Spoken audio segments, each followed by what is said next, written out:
Bienvenue une chronique. Il était une fois et il n'y a pas si longtemps, la Russie et l'Ukraine étaient comme des frères. Vous penserez que quelque chose a changé entre ces deux peuples étant donné l'attaque en Ukraine? Pas exactement. Toutes les décisions prises par le Kremlin se réfèrent à une idée, pas à une nation, une seule idée, et c'était l'idée de Vladimir Poutine de la Russie dans son intégralité, Vladimir Vladimirovitch Poutine. Et pour comprendre comment la Russie pourrait vraiment redevenir un pays libre, nous devons comprendre comment Poutine tient les Russes en échec. Beaucoup de Russes pensent qu'ils vivent dans un pays libre. Après tout, même en Corée du Nord, il y a des gens convaincus que c'est la liberté, mais la perception mise à part, la Russie est officiellement un pays qui a subi des mutilations sur l'information. Et le 14 mars 2024, tout cela pourrait changer. Mais pour y arriver, je dois commencer à partir d'août 1999. Où le directeur du FSB, nommé Vladimir Poutine, a été nommé Premier ministre. Pour des raisons inconnues, Poutine a été élu successeur, et les accords entre Poutine et Boris Nikolaïevitch ont été étouffés. Il y a trop de théories et la plus accréditée est que le président Nikolaïevitch a été forcé contre son vouloir de présenter sa démission, mais par qui? Qui a fait chanter le président élu de Russie? Le soupçon d'avoir manipulé la Russie existe et est concret et légitime. La chose meurt tranquillement et Poutine est élu, alors nous arrivons au troisième mandat présidentiel et une chose mystérieuse s'est produite. Dmitri Medvedev nomme une fois de plus Poutine comme Premier ministre en 2008, a-t-il reçu des pressions pour le faire? Ou on pourrait supposer que tout le monde au Kremlin est en train de mourir de sympathie pour ce monsieur. Il y a beaucoup d'hommes qualifiés, mais il se trouve que Poutine gagne encore une fois.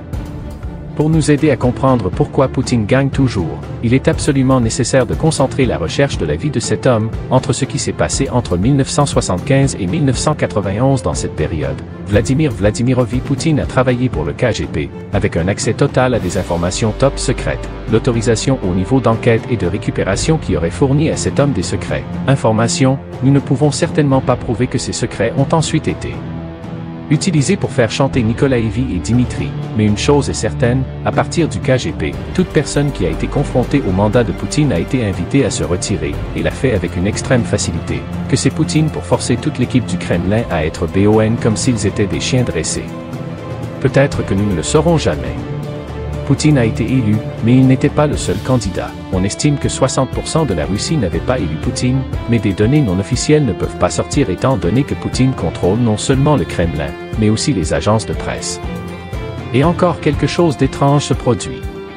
Poutine se présente à nouveau, et curieusement, il gagne également les élections en 2012. Les chiffres officiels sont de 64% des voix. Selon les sondages, la Russie était fatiguée de ce président avec des idées de gestion extrêmement radicales et souvent oppressives. Nous nous posons donc une question légitime, que 64% est réel?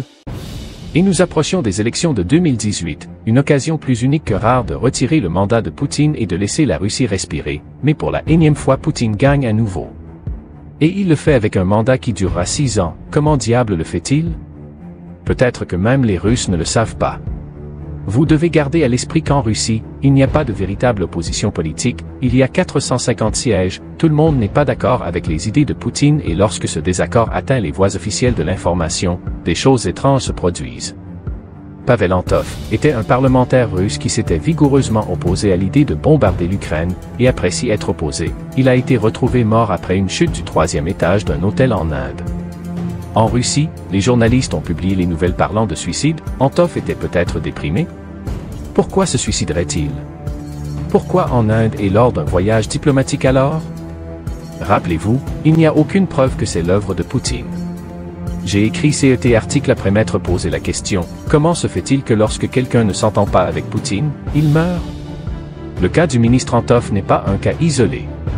Il y a un journaliste qui voulait écrire la vérité sur Poutine, son nom est Kara-Murza, il a été condamné à 25 ans de prison, les circonstances qui ont conduit à son arrestation ne sont pas claires, il a eu accent circonflexe purgé une peine sur la base de la libre pensée.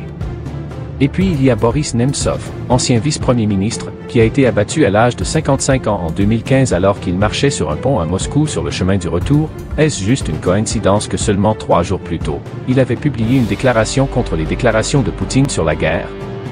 Le bureau de presse du Kremlin a adopté la position de « ces choses arrivent ». Les États qui soutiennent l'Ukraine ont émis 123 mandats d'arrêt contre Poutine, mais pas une seule enquête sur les décès qui auraient la même place, le Kremlin, que le discours de mandat. La Russie a obtenu de très mauvais résultats sur l'indice de perception de la corruption de Transparency International, l'indice de la démocratie et l'indice Liberté dans le monde de Transparency International. On peut dire que Vladimir Poutine est un stratège né, dans le vrai sens du terme. Poutine est né dans une famille pauvre et a dû se débrouiller par lui-même du mieux qu'il pouvait dès son plus jeune âge. Sa mère, Maria Ivanovna Shelomova, était un ouvrier d'usine, son père était un cuisinier, et pendant la Seconde Guerre mondiale, son père a été enrôlé par le NKVD dans un groupe de saboteurs. Et il a fait un excellent travail en transférant toute son expérience à son seul fils survivant, car les deux frères aînés sont nés dans les années 30, l'un d'eux est mort dans les premiers mois de sa vie, le second mourut de diphtérie pendant le siège de Leningrad. Le troisième Vladimir, qui savait déjà comment planifier le sabotage avant même de s'enrôler, a obtenu son diplôme en droit et a commencé son ascension au KGB en utilisant une identité d'interprète comme couverture. Dans sa carrière dans les services secrets, il n'a jamais participé à des opérations sur le terrain. Sa tâche principale était de rédiger des rapports à envoyer à Moscou, des interceptions secrètes, des remises en état. Les résultats opérationnels passaient constamment sous ses yeux, et il est inutile de se raconter des contes de fées. Toutes ces informations quelque part ont fini et auraient pu donner à Poutine le saint graal du pouvoir absolu sur les décisions du Kremlin. Poutine a participé à l'organisation du coup d'État contre Gorbatchev, mais le KGB a échoué, mais puisqu'il était si doué pour l'organisation subversive, pourquoi ne pas le faire Premier ministre, dis-je. Ironie mise à part, en juin 1991, Poutine a été nommé président de la Commission des Relations internationales de Leningrad, chargé de promouvoir les relations étrangères et d'attirer les investissements étrangers. En d'autres termes, les ponts de communication étaient gérés par des personnes formées à la manipulation, et c'était une occasion en or pour le zélé Vladimir Poutine.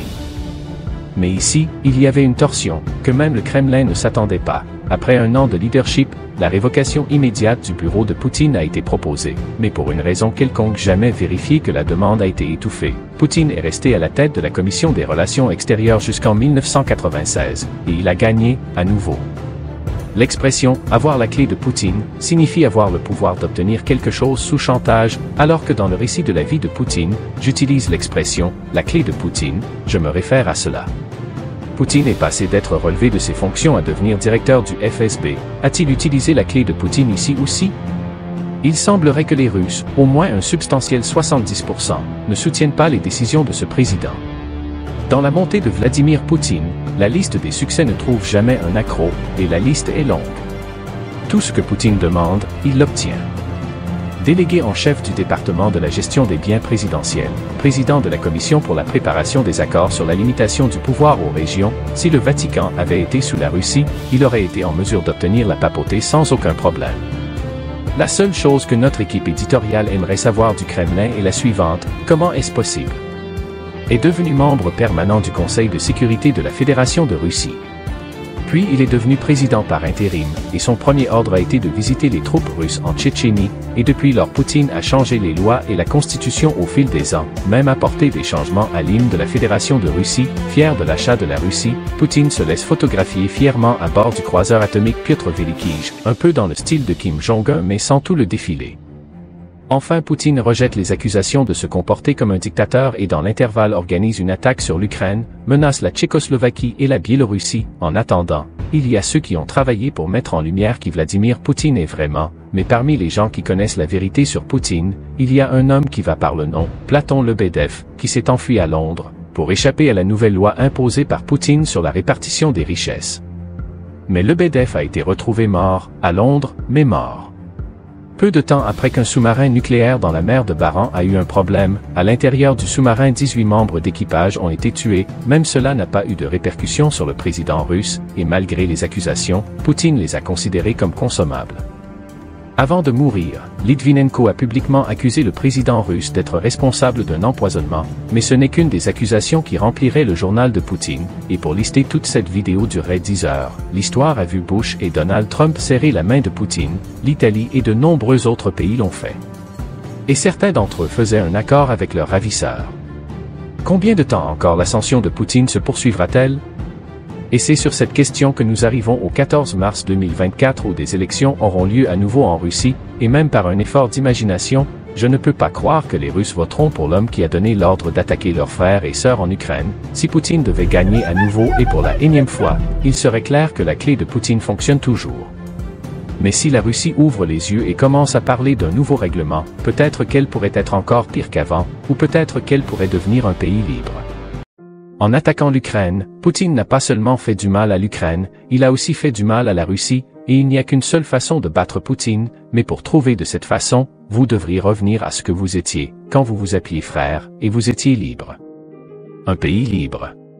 C'est tout.